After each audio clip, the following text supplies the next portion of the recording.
Karena itu bagi orang-orang beriman, jaga pandangan, dijaga, kan? Nah, Allah bukan ingin memberikan batasan untuk melihat kepada kita, tapi ingin mengarahkan penglihatan selalu terarah pada yang baik. Karena mata ini mulia, pendengaran ini mulia, akal ini mulia. Bahkan yang tidak dipunya hewan itu akal. Jadi jangan sampai manusia turun status seperti hewan. Karena itu dijaga oleh Allah Subhanahu Wa Taala supaya akal ini sempurna menunjukkan nilai kemanusiaannya. Jangan turun status menjadi hewan atau di bawah hewan, ya, dalam tanda petik ya. Jangan turun status seperti hewan atau di bawah hewan. Hewan tidak punya akal, ya, manusia bisa di bawah hewan, balhum adol. Kenapa? Karena hewan pun yang tidak punya akal tidak mengerjakan itu. Masa manusia mengerjakan itu? Ya, mohon izin ya. Contoh misalnya, pernah dengar nggak sapi betina aborsi? Tidak kan? Pernah dengar nggak kambing betina aborsi? Kan tidak. Kambing nggak pernah aborsi, sapi nggak pernah aborsi. Kenapa manusia bisa aborsi? Menggugurkan janin itu akan ditanya loh, ya, wa idzal mau'udatu su'ilat bi ayyi dzambin qutilat. Dan ketika bayi-bayi yang terlahir itu, ya, kemudian dibunuh, ya, mereka kemudian dimatikan, mereka kemudian tidak diberikan kesempatan untuk terlahir, ya, ajalnya tiba, tapi cara manusia memperlakukan itu yang disoal oleh Allah Subhanahu Wa Taala.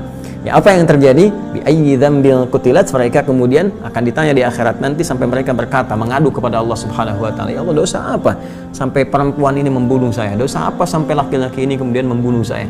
Ya, dulu Firaun, sefiraun-firaunnya, ya, dalam tanda petik, Firaun, sefiraun-firaunnya itu nunggu dulu, ya, perempuannya, ibunya lahiran, anaknya keluar, nunggu dulu dilihat laki-laki apa perempuan.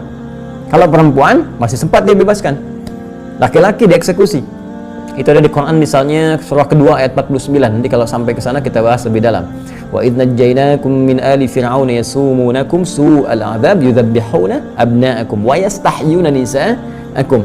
Ya, jadi wa fi dzalikum bala'un rabbikum 'azim. Kata Allah, ya, kami selamatkan dulu Musa dan para pengikutnya, ya kan? Bagaimana kami selamatkan kalian semua dari kekejaman Firaun.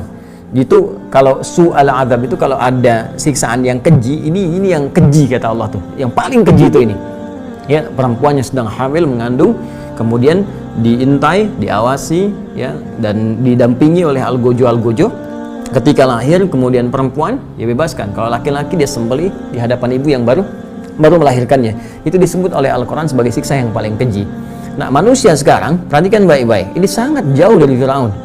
Ya, sangat jauh. Firaun, sefiraun-firaunnya itu masih menunggu bayinya lahir, perempuan bebas. Manusia sekarang dia nggak peduli lahir laki-laki atau perempuan, bahkan dalam kandungan pun janin harus dihabisi, ya, dalam kondisi-kondisi yang tertentu yang sekarang bahkan kita dengar beritanya. Maka demi Allah saya katakan dosa yang sangat besar, dosa yang sangat besar. Itu dokternya, bidan yang terlibatnya, orangnya dan sebagainya. Kalau dengan sengaja menggugurkan kandungan, tidak ada yang dibenarkan oleh syariat, oleh syar'i, ya, bukan karena misalnya ada satu bahaya tertentu, karena kondisi tertentu yang dikonsultasikan baik pada dokter, pada ulama, dan memang dibenarkan hal demikian, maka di luar itu semua adalah dosa yang dipertaruhkan di hadapan Allah Subhanahu Wa Taala dengan luar biasa, sampai janinnya bicara kepada Allah, yaitu, ya Allah, dosa apa aku sampai dihabisi oleh orang-orang ini sebelum aku tumbuh dengan izinmu ya Rabbal Alamin.